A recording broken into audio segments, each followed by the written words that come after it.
Good afternoon, Canisius High School community. It's Andy Deyell, Vice President for Institutional Advancement, back with another episode of Conversations with Canisius, our regular Zoom series where we check on with alumni across the United States and see what they've been up to since their time at 1180 Delaware here in Buffalo. I am joined today by a classmate of mine, Ron Digiore, class of 1991.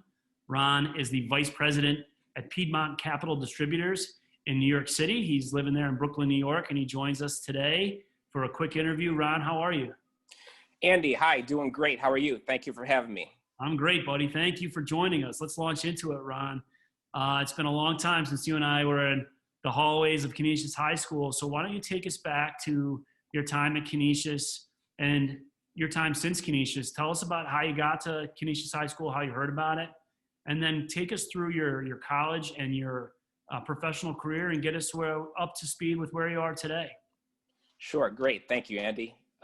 Look forward to speaking with you here. So basically, back when I was in elementary school down the road from Canisius at Narden Elementary, as I was getting closer to graduating from elementary school, started looking at the high schools such as Canisius, St. Joe's, and some of the other options, St. Francis. And once I walked through the blue doors back there in 8th grade, I knew right away that was the place for me, that I wanted to attend high school. So started high school back in 87, graduated in 91, and that was a fantastic experience. Great. And met a lot of great people. And from there, where'd you go for your undergrad, Ron? So from there, I went to Canisius College in Western New York and graduated with a BS in finance, class of 95. Great. And then was it right to New York City, or was there a couple pit stops along the way? So right to New York City, graduated in May of 95, and then was able to secure a job and started that job in July of 95. Basically no downtime in between. And then it was off to the races. And my first job, I started out at this company called First Albany Corporation, which was a retail investment banking firm headquartered out of Albany, but they had about 25 local branches throughout the US and some institutional offices. And I started out there as a assistant trader on the listed equity trading desk and spent about almost 5 years there. Great. Did you always know you wanted to be in finance, Ron? So I did not always know. Basically, when I went to Canisius College, I started out pre-med bio major, and that lasted for about a year. and then I knew that was not what I wanted to pursue. Then I switched to business and then decided on finance. But once I made that switch into my sophomore year, I knew right away that was a degree I wanted to pursue, something in business, and then became really interested in finance. And a few other friends, a little bit older than me, actually from Canisius High that were at Canisius College, were taking up finance and accounting and some of those other business majors. So that really perked my interest. Great. And tell us about your current role at Piedmont. What is it as a vice president there? Like, give us an idea of sort of what it is you do and how you grew into that role. Sure, definitely. So my current company, Piedmont Capital Distributors, we are a third-party distributor that we sell mutual fund products and separately managed account products to retail advisors across the U.S. And basically, we don't have our own products, but we represent Credit Suisse mutual funds and Credit Suisse custom muni SMA. And basically we're talking to individual reps in our specified territories. And I happen to cover upstate New York, New Jersey, and Massachusetts.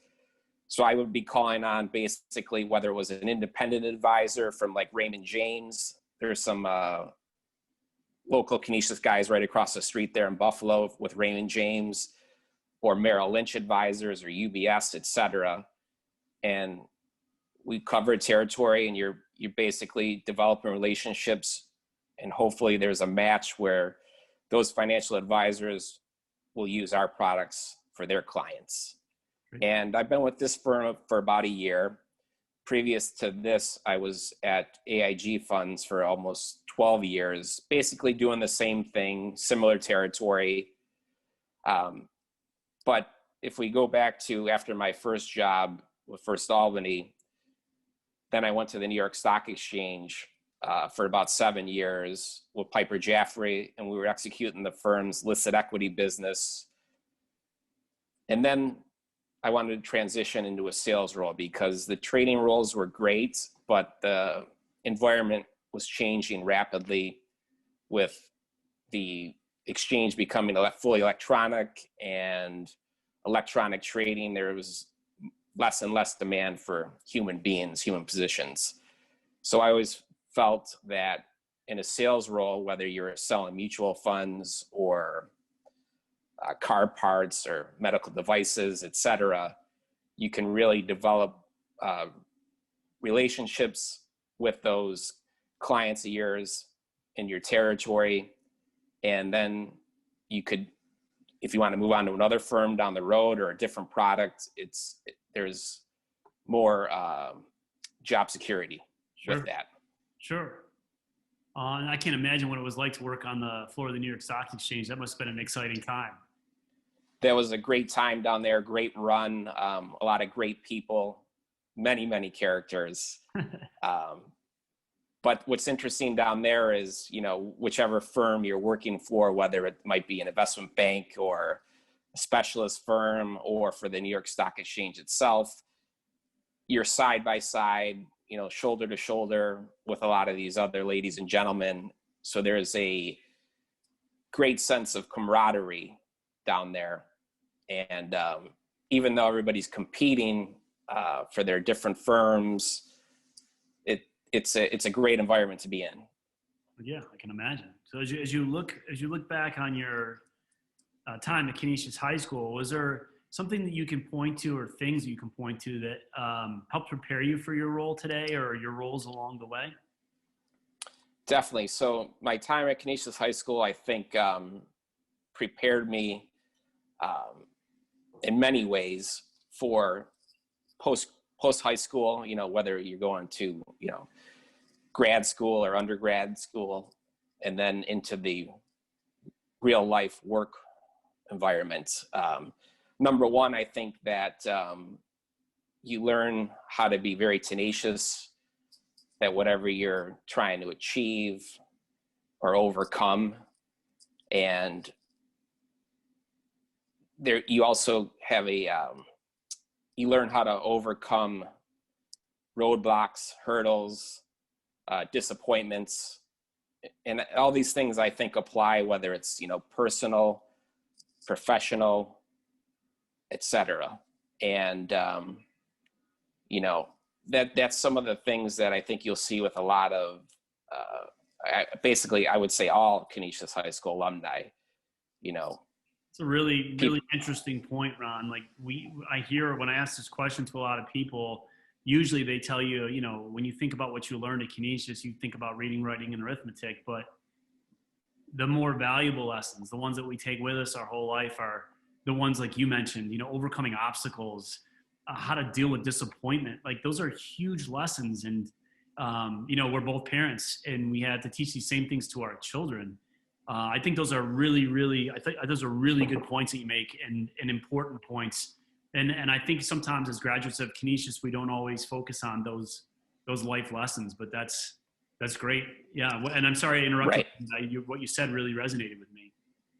No, that's great. And then also I would add to that is definitely, there's no question that CHS prepares all of its students, to do well in college, whether it's, putting together a term paper or an exam or whatever subjects. Definitely you're very well prepared in math, science, English, etc. But some of the other great preparation, Jesuit preparation for life, as they say. Yep. I think that's been very helpful to definitely myself and all of our classmates and alumni. Well, that's a great segue to my next question. Of course, Canisius High School is not just about academic preparation. There's also the spiritual side of our lives at Canisius High School. And how do you find sort of that Ignatian spirituality or that Jesuit way that you learned at Canisius in your time at Canisius? How is that present in your life today? And I guess I should ask, is it present in your life today? I would say yes, it's definitely present in my life today. And some of the things that takeaways for me from the Jesuit education, I would say is number one, always striving for excellence, whether it's, trying to do well in school, academically, or personally, or professionally, whatever you're trying to pursue and achieve. Number two is, I think it gives everyone that goes to school there and the alumni a great, good moral compass. I think that's, you don't always see everybody have that out there. And I think, the times we're in and looking forward, that might be even one of the most important things to have. And then, also just treating everyone with respect and dignity, whether it's, a stranger on the street or friends or family or work colleagues. I think that's some of the things that are instilled in, being a student at Canisius High School and then transitioning into post high school work, then into the work world. Yeah. Well, that's another great segue because my next question is really about advice. If you're my age, you're 46 or 47 years old. You've been on this planet a long time. We have 660 boys enrolled here at Canisius High School. Currently, we have a huge group of young alumni that are out there just making their way into the world. What advice would you give to young people from your experiences that would be helpful for them today? Sure. I would say, number one, pursue something that you're passionate about or that you get excited about or have a lot of interest in, because that's going to be helpful to you and down the road, whatever that might be, whether it's, becoming a teacher or a salesperson or a banker, a lawyer, a doctor. But it's important, I think, that whatever somebody pursues and ends up doing, that they're, at least somewhat happy about it and look forward to doing it every day when they get up in the morning, as opposed to maybe, getting stuck in some other routine where that's not what you wanted to do, but you can always change. It's never too late.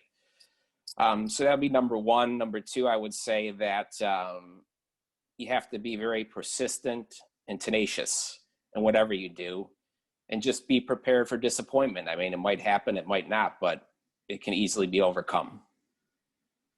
That's great. Great advice. Tell me, as you look forward into, everybody's so glad to get 2020 in the rearview mirror, and here we are, it's early 2021. What are your personal plans and professional plans for the future? What is Ron Digiore looking forward to in the coming year? Yes, definitely. So what I'm looking forward to in the coming year is hopefully we continue to have, we have a hopefully speedy recovery down the road from this COVID-19. And hopefully maybe our lives can all get back to, somewhat more normal than we've been in. And with that happening, I definitely would like to, do some traveling. I like to get back to Western New York frequently to visit family and friends there. Also, that's part of my sales territory, which is great too. So I get to go back for work. So everything's been on hold with work travel and certainly, as you know, personal travel. And, just looking forward to, more normalcy and maybe trying to visit some people. Yeah, that sounds great. I think you speak for everybody when you say that, Ron. Listen, this has been really great. Thanks for spending a few moments with us today and catching us up on what you've been up to. I look forward to staying in touch. And the next time you're in Buffalo, please stop by Canisius, the old stomping grounds, and Best to your family, and look forward to seeing you again soon. Thanks for doing this, Ron. Andy, thank you. Same to you, and thank you for having me. And I wish everyone well out there at CHS and out there. And go Bills next year. Go Bills. See you, Ron. All right, take care. Bye-bye.